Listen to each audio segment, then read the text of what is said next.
मातंग संघ नांदेडमध्ये 9 ऑगस्ट या क्रांतीदिनी महाराष्ट्र शासनाने यापूर्वी जे उपवर्गीकरणाचा डाव टाकला आणि त्याच्यामध्ये महार आणि मांग यांच्यामध्ये एक विनाकारणचा वाद निर्माण करण्याचा प्रयत्न केला।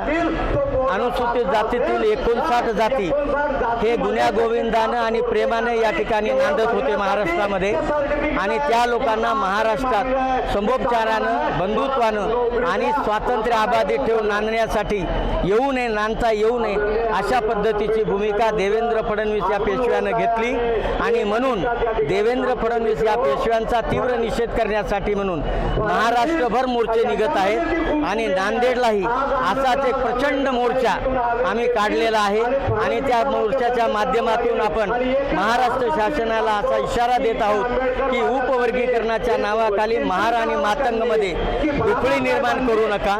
गुन्हा गोविंदाने हा समाज नांदत आलेला आहे, त्यांना व्यवस्थित नांदू द्या। त्यांची प्रगती ते त्यांच्या ताकदीवर बौद्धिक क्षमतेवर करत आहेत, ही त्यांची क्षमता तुम्ही विनाकारण घाणेरड्या टाकू नका। म्हणून माझी तुम्हाला सगळ्यांना विनंती आहे आणि महाराष्ट्रासहित भारताच्या पंतप्रधानांना माझी विनंती आहे की महार मांग वाद लावून जातीयतेचं राजकारण तुम्ही खेळू नका आणि जातीच्या नावाखाली तुम्ही सत्तेचं ठेकेदार होऊ नका अशी तुम्हाला कळकळीची विनंती आहे। महार मांग हा वाद आमच्यात होणार नाही। तुम्ही कितीही विषाचे बीजारोपण केले तरी आम्ही आमच्यामध्ये वाद करणार नाही। आजही आम्ही मातंग समाजाला आमचा लहान भाऊ, आमचा सहकारी, आमचा सखा मानत आलोत आणि ते कायम त्यांना मानत राहू।